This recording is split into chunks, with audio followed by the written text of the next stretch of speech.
সুস্বাদু এবং ঝটপট তৈরি করা যায় এরকমের মধ্যে আমি প্রাধান্য দিয়ে থাকি যে কোনো ধরনের ভর্তা রেসিপি। তো আজকে আমি তৈরি করছি পেঁয়াজ মরিচের একটি ভর্তা। তার জন্য একটি বড় সাইজের পেঁয়াজ কুচি করে ভেজে নিয়েছি, আর একটা রসুনও ভেজে নিয়েছি, সাথে 3টা শুকনো মরিচ ভেজে নিয়েছি।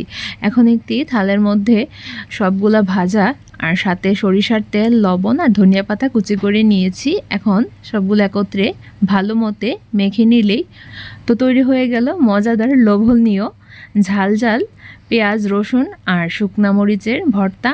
এইরকম একটি ভর্তা যদি সাথে থাকে, বিশ্বাস করুন আর অন্য কোনো কিছুরই কিন্তু প্রয়োজন পড়ে না।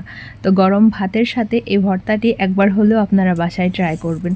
তো আজকের রাতের আমার একদম সিম্পল মেনু ছিল এই ভর্তা আর সাথে বেগুন বড়া। তো কেমন লাগলো আপনাদের কাছে কমেন্ট করে কিন্তু জানাতে পারেন। ধন্যবাদ সবাইকে।